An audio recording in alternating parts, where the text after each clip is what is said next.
Hello and welcome to The World This Week with me, Gavin Lee. We are live, keeping across ongoing developments while analysing the key events of the past 7 days. It's been a week where the prospect of a peace deal in Ukraine depended on the outcome of a phone call between the leaders of Russia and the US. It was a record-long Putin-Trump conversation, declared the Moscow press corps. The Komsomolskaya Pravda newspaper claimed that as things stood, Russia had scored the diplomatic victory. Great progress, said Trump. No mention of the original US-Ukraine plan for an unconditional ceasefire. The Kremlin said it imposed conditions to a truce and foreign military aid, intelligence sharing to Kyiv. One agreement to emerge is the pausing of attacks on energy targets for 30 days, seen by the White House as a step towards de-escalation. President Zelensky suggested another. Putin must stop making unnecessary demands that only prolong the war and must start fulfilling what he promises the world. This week has seen a return to war in Gaza. Waves of Israeli airstrikes began again in the early hours of Tuesday. More than 600 Palestinians killed since then. The IDF said it struck Hamas targets. 200 of the dead reported to be children and under 18s. A new political crisis too for Benjamin Netanyahu after he recommended his cabinet sack the head of the domestic intelligence service, the Shin Bet. They did. Trust in Ronan Bar has gone was the official reason. Coming weeks after a Shin Bet report laid the blame on the October the 7th attacks at the door of the government. Protesters made their voices heard. Decisions of the government, including the one about Bar Ronen, feel like they are for the purpose of political reasons rather for the good of Israel and the people of Israel. I am worried about the rule of a dictator, a person who demands personal loyalty to himself rather than loyalty to the state of Israel. And after 287 days in space, the astronauts Butch and Sunny finally splashed down to Earth off the coast of Florida. Space Pod meeting Dolphin Pod as a welcome party. They were only supposed to be in the International Space Station for 8 days. A fault in the Boeing Starliner rocket, and they got to stay a little longer, 9 months longer. They were going to watch and managed to watch the sun rise and set 9,196 times before catching a ride back with Elon Musk's SpaceX Dragon capsule. Musk says they were left stranded. Grok, his artificial intelligence platform, disagreed. Grok says it's just a narrative being spun by Musk and President Trump. You know, the thing I think back of this whole time frame is how really resilient Butch and Sunny were the whole time. And then they moved very quickly into station increment operations, and they became seamlessly part of the International Space Station. Welcome to The World This Week. We've been recognised this month as one of the world's leading foreign affairs podcasts. So thank you for being with us. And we are in esteemed company tonight. With me in the studio, Janine De Giovanni, friend of the programme, seasoned war correspondent, award-winning author of 9 books, including The Morning They Came For Us, Dispatches from Syria. And she's also the CEO of the Reckoning Project, training journalists in documenting war crimes in Ukraine and the Middle East. Janine, thank you so much for being with us and your insight this week. Another eventful, surprising week. Quite an extraordinary week between Ukraine, Gaza, the ceasefire being broken, terrible crimes happening there. President Trump never ceasing to amaze us on many different levels, the latest with El Salvador, trying to send anyone who destroys Teslas right to El Salvadorian prisons. Turkey, demonstrations in Serbia, Turkey. So it's been a pretty heavy week. We're going to get through to some of those. A delight to have you with us tonight. Dalal Mawad, Paris-based correspondent of Al Arabi TV, author of All She Lost, The Explosion in Lebanon and the Women Who Survived. Dalal, fantastic to have you with us as well. Thank you. Thank you. Now, you've been asking questions of the French government this week. Gaza was the subject. Tell us about that. Yes, I'm there every week. It's the Foreign Ministry's weekly press conference. And, it's our job as journalists to ask questions. Your questions went viral this week. I did also, I think, 2 weeks ago, because I compared a statement that was written about Gaza to a statement that was written about Russia. And I said we always sanitize the words when it comes to Israel.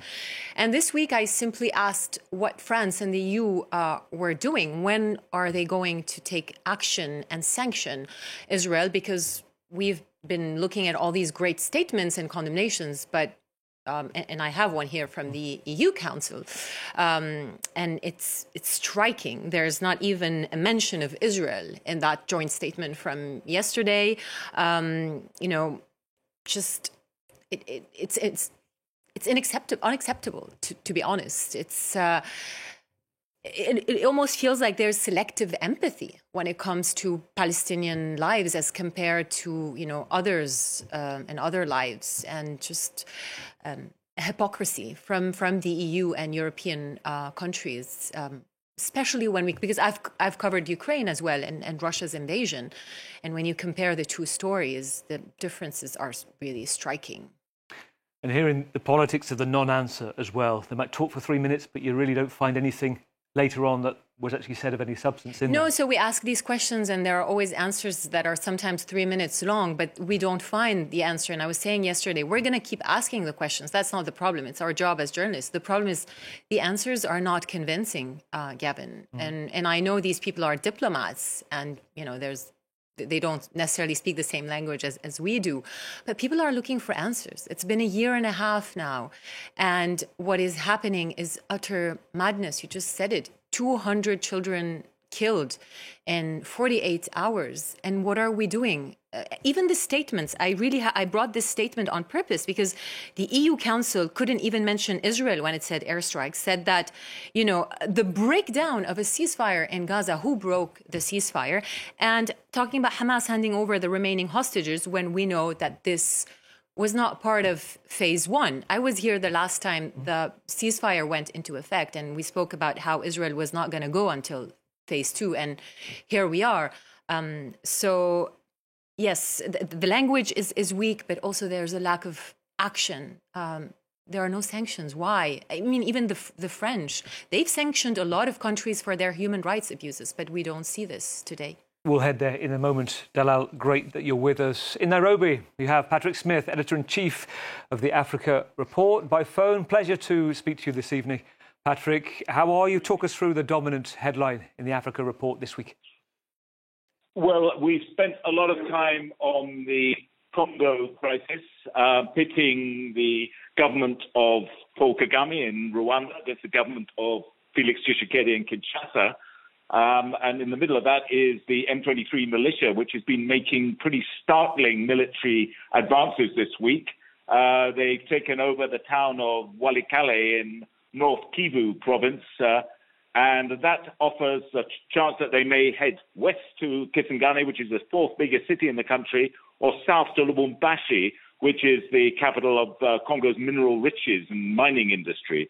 So Felix Tshisekedi is really feeling the heat this week, and that's what people are talking about, both on the Africa Report and here in East Africa. I've got a few questions for you. I think so have the panel tonight on the issue of what this ceasefire means, what's actually going on in the Eastern DRC. Great that you're with us, Patrick. Let's move from Nairobi. Let's head to Ukraine. Let's bring in Catherine Norris-Trent, joining us from Ukraine tonight. France 24 senior correspondent. Absolute pleasure having you with us, Catherine, as well. You've been seeing firsthand the extent of Russia's drone attacks this week.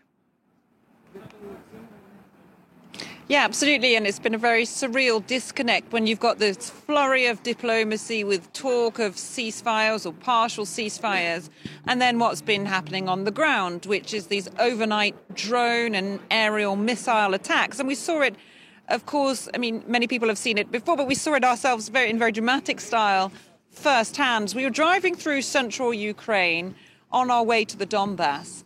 And we were near the town of Kropivnitsky, which has been relatively spared a lot of the strikes that other cities have seen. And as we were on that road, we saw a flurry of drone explosions as they were being shot down by the air defense, some of them hitting their targets, flames on the horizon, and then the machine gun fire and the projectilites of the Ukrainian air defense teams as they were trying to battle against these dozens of drones which suddenly kind of swarmed over this usually quiet city.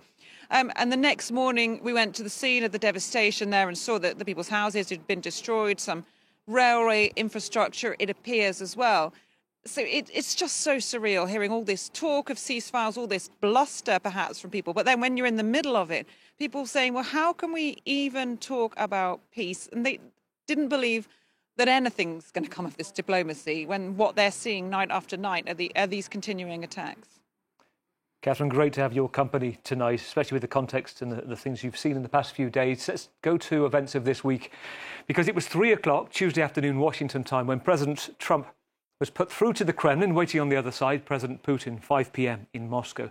The exact detail of the conversation that follows may be eventually declassified by the White House, as is protocol under the Presidential Records Act in the years after Trump leaves office. But given the importance of that call to the future of Ukraine's truce deal, what wasn't communicated afterwards is what we have to analyse so far, and was telling. No mention of an unconditional ceasefire. Moscow rejected it.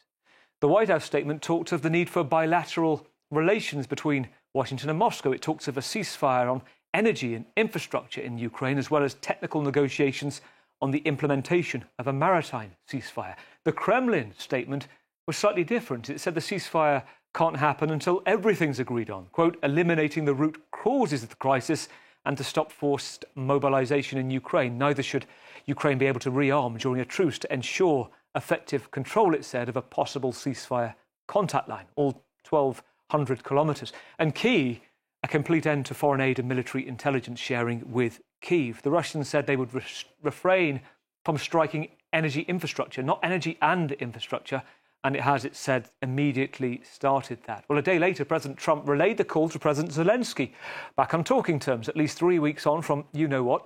The Ukrainian leader thanked Donald Trump for good and productive start to the work. A day later, Volodymyr Zelensky was at a virtual guest moment at an EU summit and said this. Putin must stop making unnecessary demands that only prolong the war and must start fulfilling what he promises the world.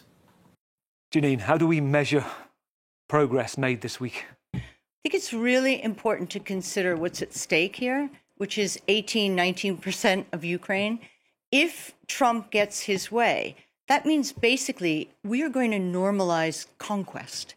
It means that foreign conquest, whether it was let's go back to Iraq and Kuwait, or the Falklands, Argentina and the Falklands, if Russia is allowed to take this territory, and that's the way that peace happens, I think it's setting an incredibly dangerous precedent for international law and for future security. So in terms of the energy sector, the thing that strikes me is that under Ukrainian law, privatization of Zaporizhzhia can't happen. So, I mean, you just absolutely have to put that to one side. Now, talking to my team in Ukraine, and we have researchers, with the Reckoning Project, we have Ukrainian researchers who are on the ground investigating war crimes, Kremlin war crimes. As of today, there are 140,000 incidents that the Office of the Prosecutor General has issued. So we work largely on the deported children that have been taken to Russia. But what provisions will be made in this so-called peace accord, if it happens, for justice?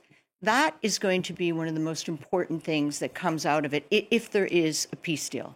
And we need to look at, and you and I have talked about this before, when wars end badly and you don't have justice instilled somehow in the end of wars, you will have more conflict, whether it will be in 5 years or 10 years. So Putin, you know, it's not just Donetsk. We need to go back to Crimea with 2014, because if that is just handed over to him, you're going to have Ukrainians who will not accept that. They want territorial integrity.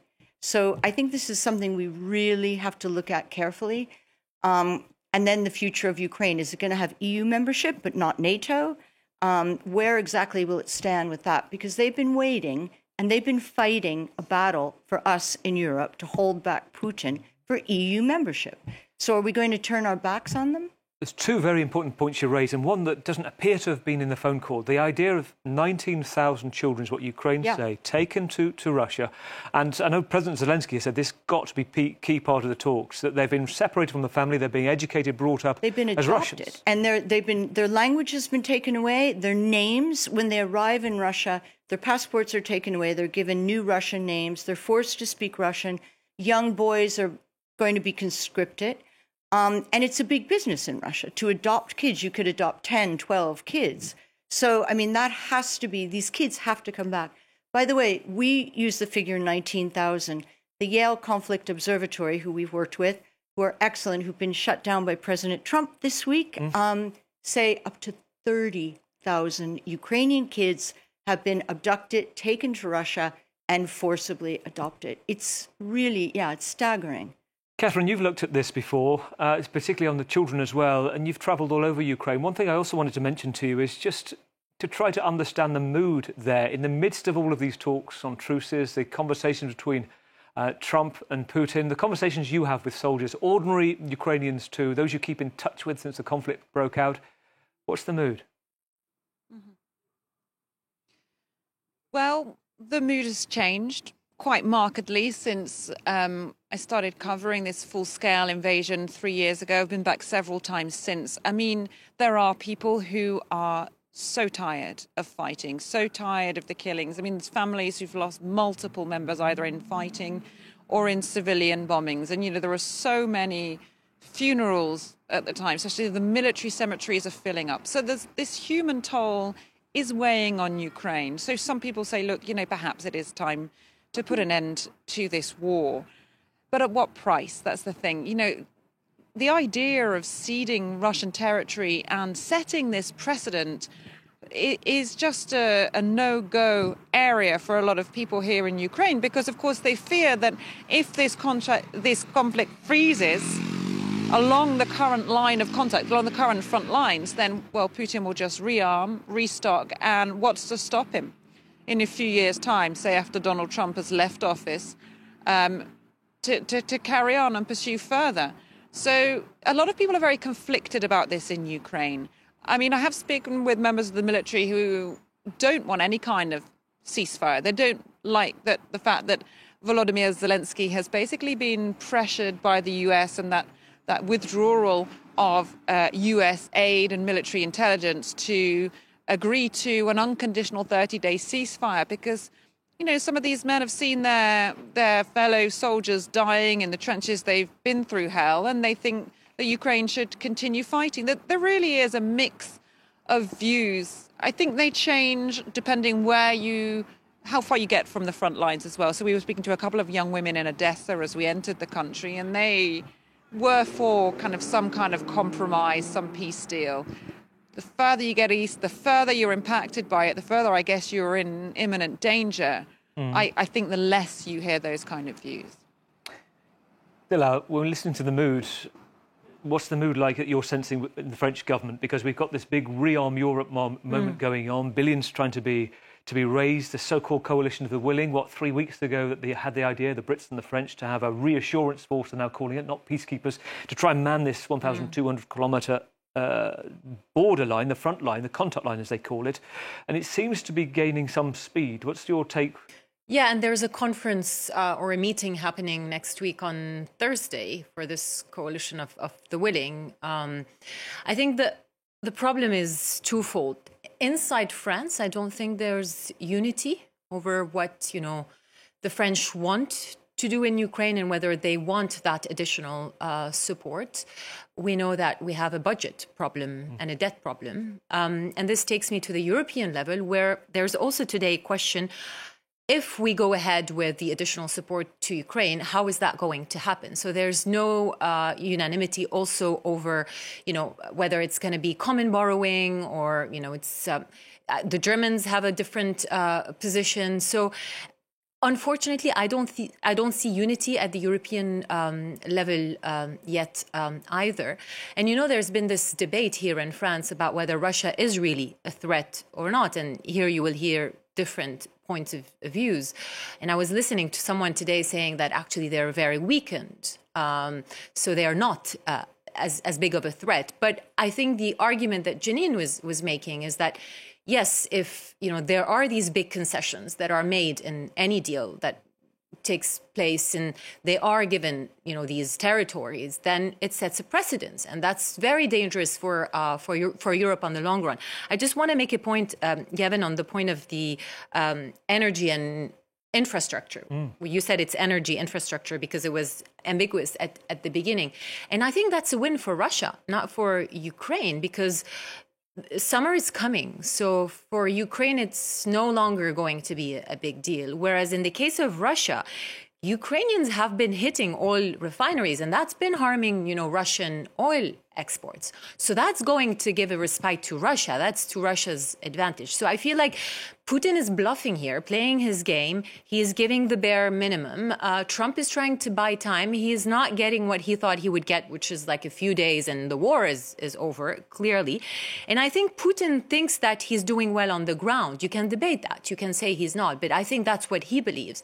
And he wants to buy more time. And so I don't think we're going to see anything soon. The Russians are just, buying this time. But when it comes to the French and the Europeans, unfortunately, I don't think there's unity. They're still divided. Even the Kalash plan, I don't think, people are coming around that. And we saw that Viktor Orban, Hungary, was out of the statement yesterday. Yes, they can go ahead without Hungary, but it looks complicated. And I think the finances here are very important because a lot of these countries are not sure, especially like the French. There's a whole debate today. Do we want this and how do we finance Hence, this? we have this kind of sporadic different organizations. Not just supporting Ukraine, but also increasing European defense capacities, right? This is the other... Well, you have the EU. It doesn't quite fit the bracket. You have the E5, the biggest defence countries, including the UK in that. And then you have this coalition that are willing to bring in Australia, bring in New Zealand, Canada, Turkey as well.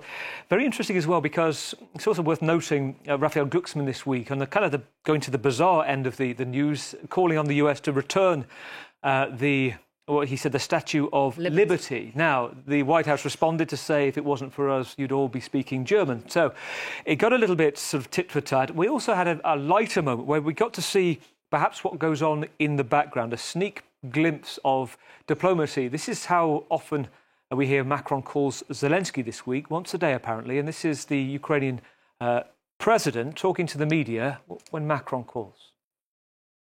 Okay, sorry, Manuel. I have just conversation with the journalist. Can I be back in some minutes, in 15, 20 minutes? Yeah, please. Thank you, Manuel. Okay, great. Bye-bye. Janine, I don't think if that was maybe optics for a documentary or that's just a natural style of things, but maybe it tells us journalists are still Was that real? I've never seen anything like that before. Neither. And all I could think of as well is his English has gotten so much better. Because when I started working in Ukraine a few days after the full-scale invasion, he could barely understand English. And actually, during the terrible interview in the Oval Office with J.D. Vance and Trump, I kept thinking, well, the only redeeming factor here is Zelensky doesn't understand what they're saying because they're being so insulting and he doesn't get it. But actually, that was great. He does. Yeah.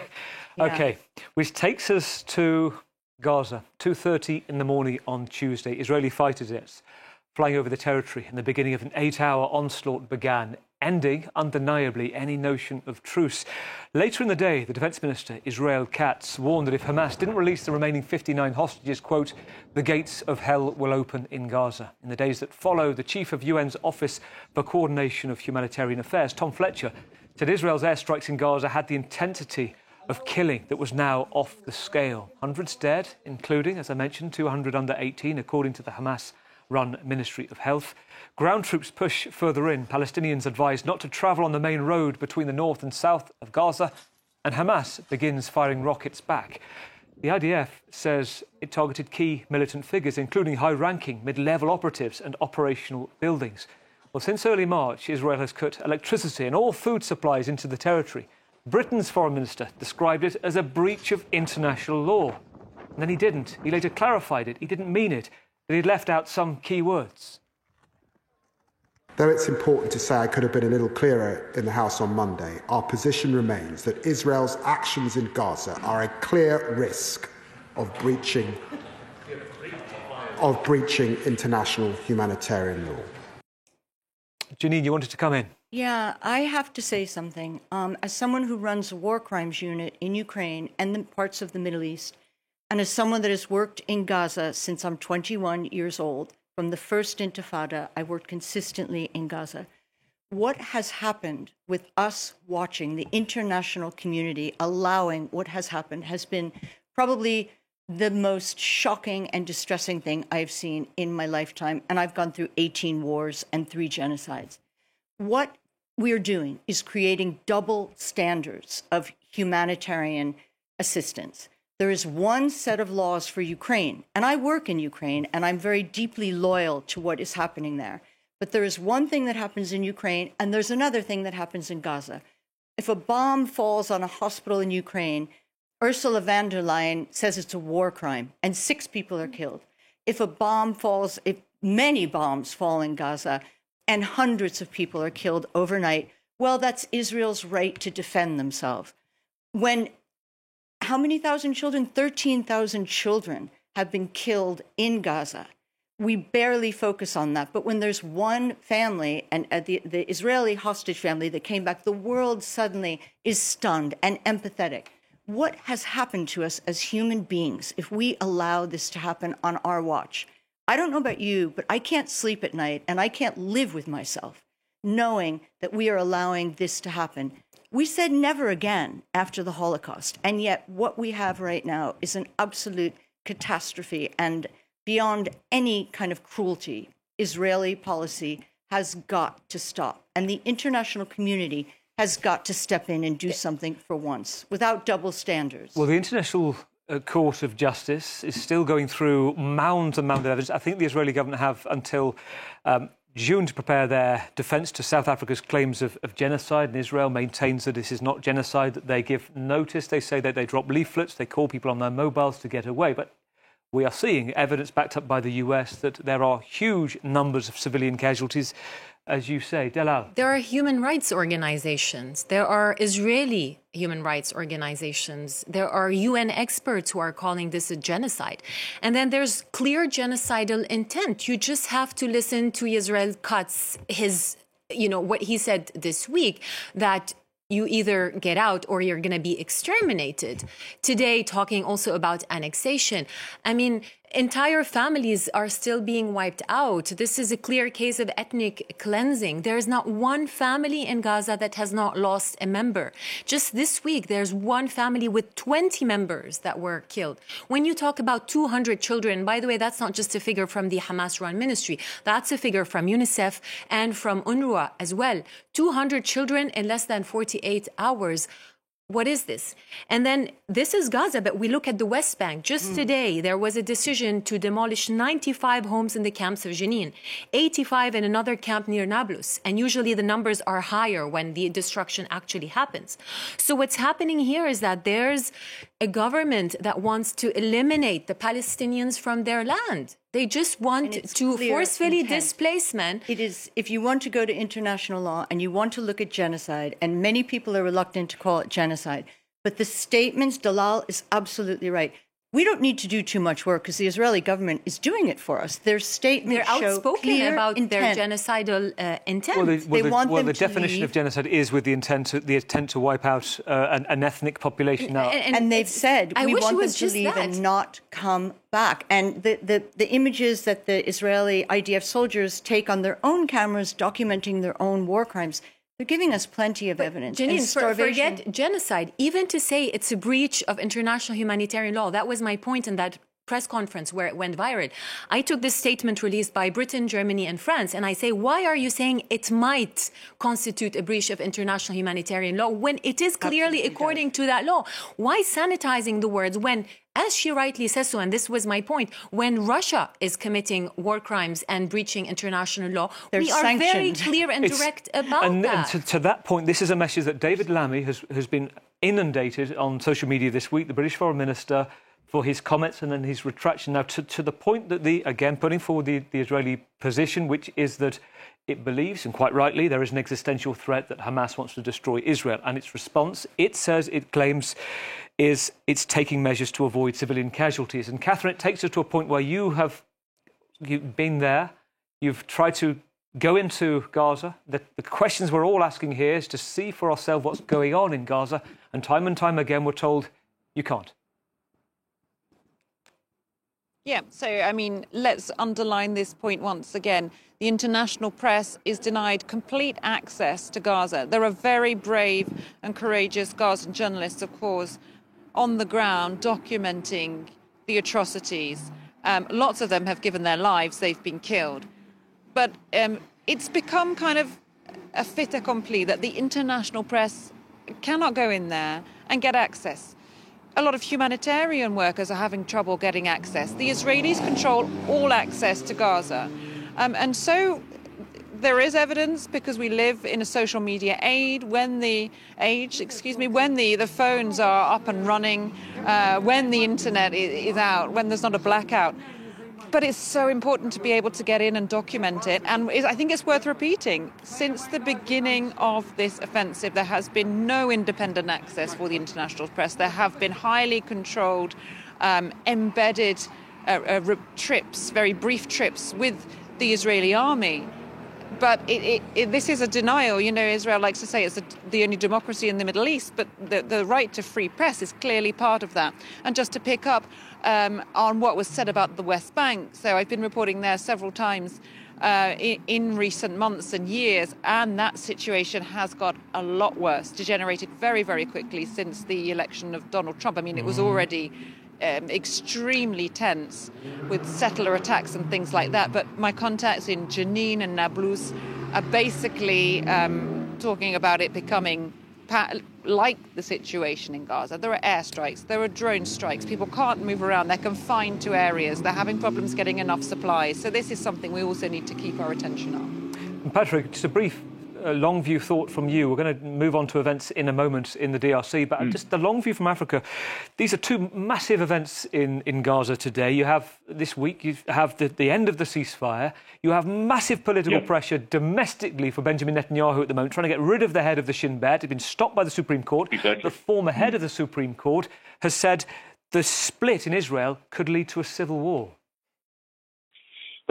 That's right. And I think it's worth saying that Netanyahu faces his own charges of bribery and corruption. And the reason why he's trying to get rid of the head of Shin Bet, which is absolutely unconstitutional, he has no real power to do that under the Israeli constitution, is because Shin Bet is investigating the involvement of two of his aides in receiving cash and bribes from Qatar, which was the mediating partner in the negotiations with Hamas, and also releasing confidential documents to Qatar.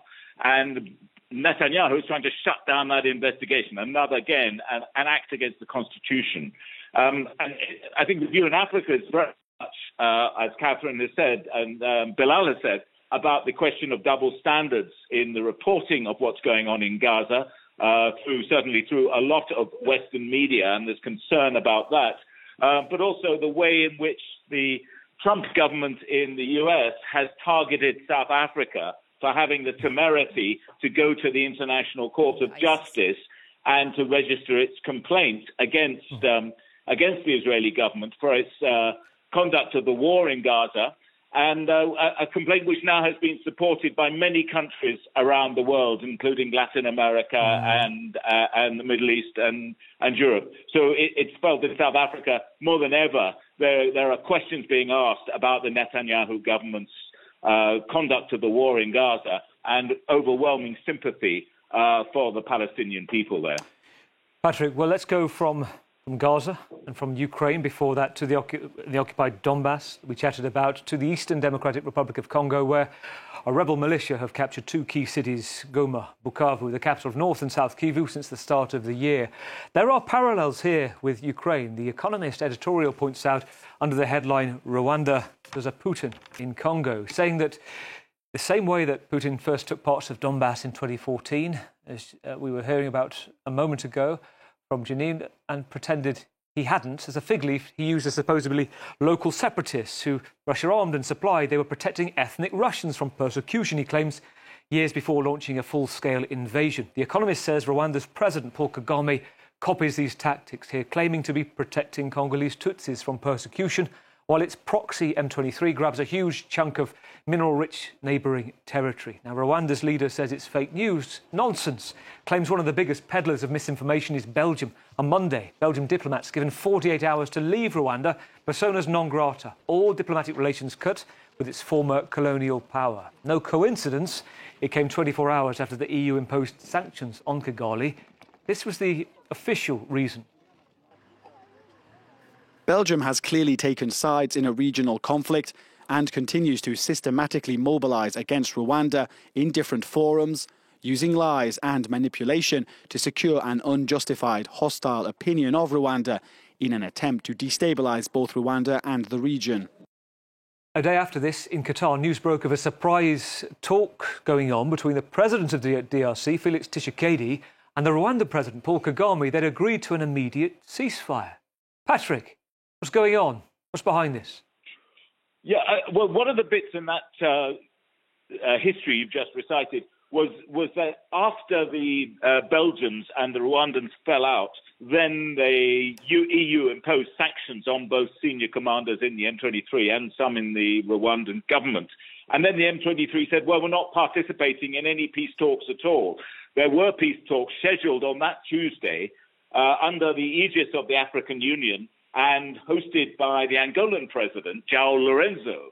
And he was sitting there in Luanda waiting for the M23 delegation to turn up and the DRC delegation to turn up. And it would have been something of a breakthrough because until that point, the DRC government hadn't agreed to talk to the M23 militia, saying it's just a sort of proxy of Rwanda.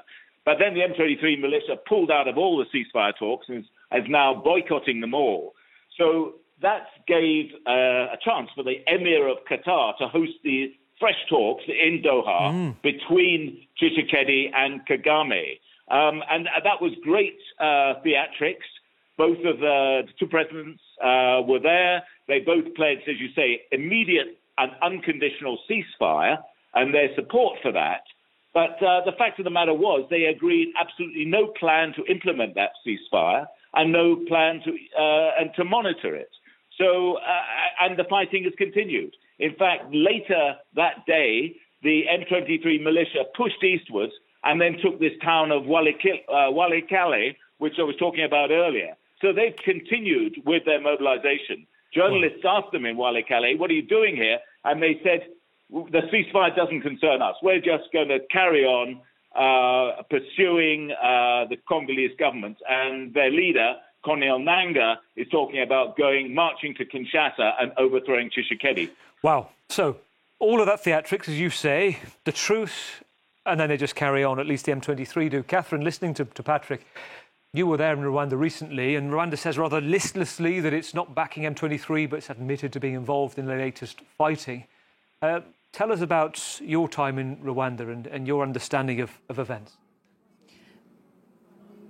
Actually, Gavin, I was in the DRC, Democratic you got Republic to the of DRC. Congo, so on the other side. Yeah. I was in Kinshasa. Yeah, I went to the DRC, but, of course, to cover this conflict.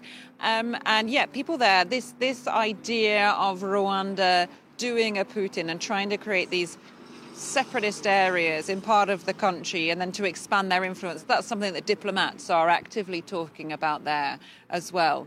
And in Kinshasa, so clearly a lot of worries about the political instability, where this all could lead. And another thing that I just wanted to pick up on, which links back to our previous discussions about the treatment of war crimes and civilians in this. As part of the immediate cut on USAID, USAID, the DRC used to be the biggest single recipient of USAID, and that's been cut off overnight. So people there are extremely worried because, of course, this is a very long-running, decades-long conflict, and there are millions of people displaced. There are more than 100 armed groups in different parts of the country. It's a very complex situation indeed. There are people in dire need. So basically, they are calling desperately now for aid to fill the gap. It's not clear who, if anyone, will come forward and fill that gap. There are 11 million people in need of critical aid, according to the UN. So, at this conference where they were trying to drum up support from international players and donors, the direct parallel was drawn between the West's attitude to this conflict in Africa and the situation in Ukraine. And they are saying, why is so much money going to Ukraine? And why are we not suddenly getting any money at all? So very, very deep concern about the civilians caught up in this complex crisis there. Very interesting, Catherine. And the DRC is still swinging this idea of a minerals deal with the US as well, trying to get interest, and there is possible interest in doing a kind of circa Ukraine as well on that. Next, to a place where the lights never go off. The biggest prison in Latin America. It's in Tucaluca. in the jungle in El Salvador, purpose-built to hold 40,000 inmates, 100 per cell. Inside each cell, a row of metal bunk beds, no sheets, no bedding, 2 sinks, 2 toilets, no windows, nothing else allowed.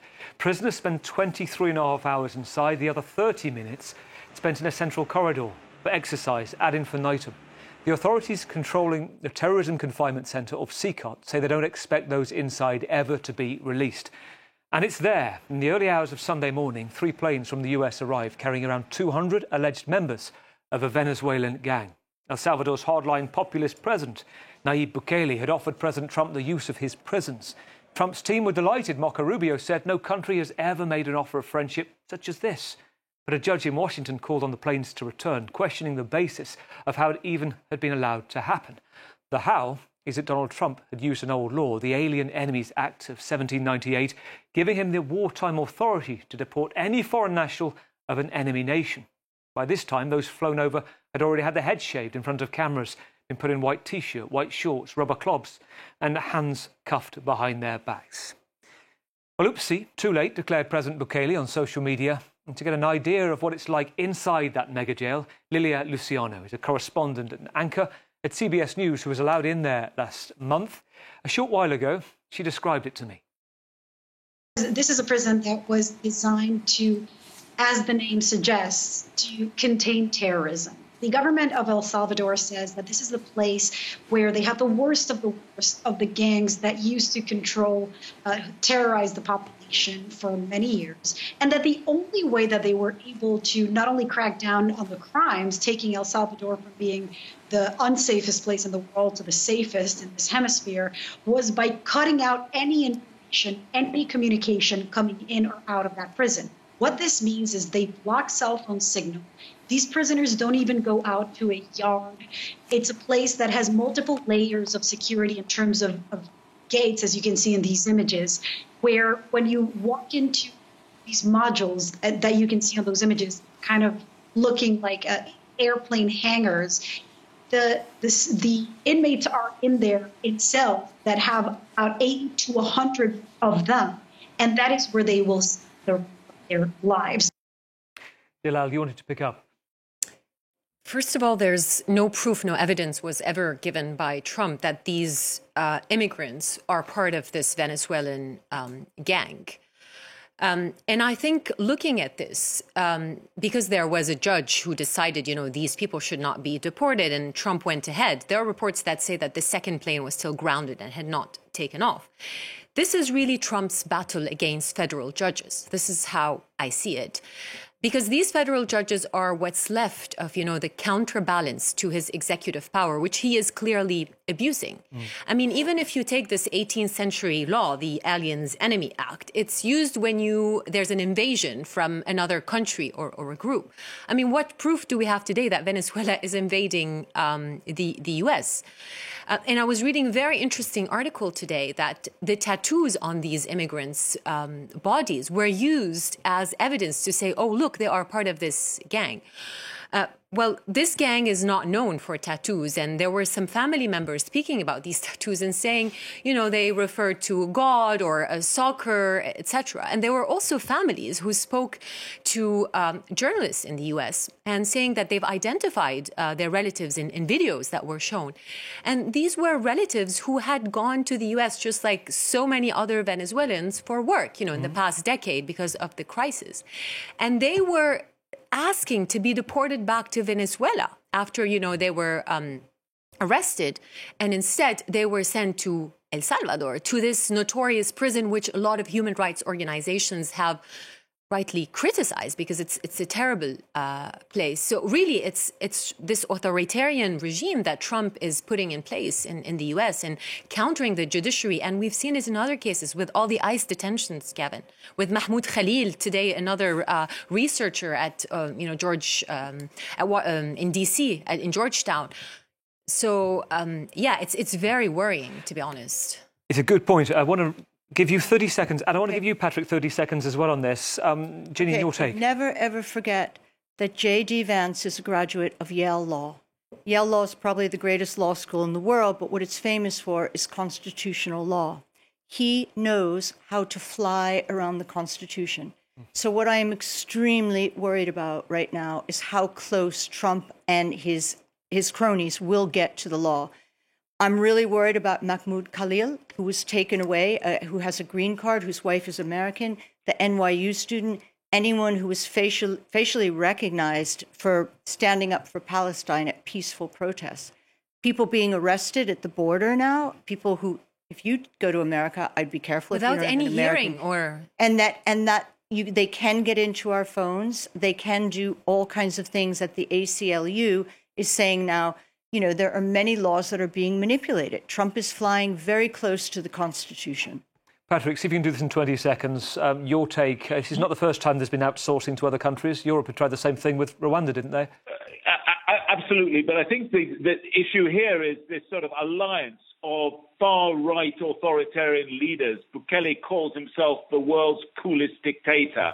And he's been running a state of emergency in El Salvador for the last 3 years and has already arrested 84,000 people. And essentially, yes, the Trump policy is a huge enabler of that. And you see this access, whether it's in Hungary with Orban or whether it's in Argentina, that this heavy authoritarianism, abuse of the rule of law is getting more serious and is being endorsed by the new government, by the US government in Washington. Patrick, you're quite right. The world's coolest dictator. He changed it recently. He calls himself the Philosopher King on X now. Great to have your esteemed company, all of you on the panel tonight. Dalal Moawad, Paris correspondent for Al Arabi, author of All She Lost. Janine Giovanni as well, award-winning writer, war correspondent, CEO of The Reckoning Project. Patrick Smith, we just heard in Nairobi, editor-in-chief of Africa Report. And our France 24 senior correspondent, Catherine Norris-Trent, in Ukraine, winner of the Kalfanov Prize for War Reporting. See you in 7 days for The World next week.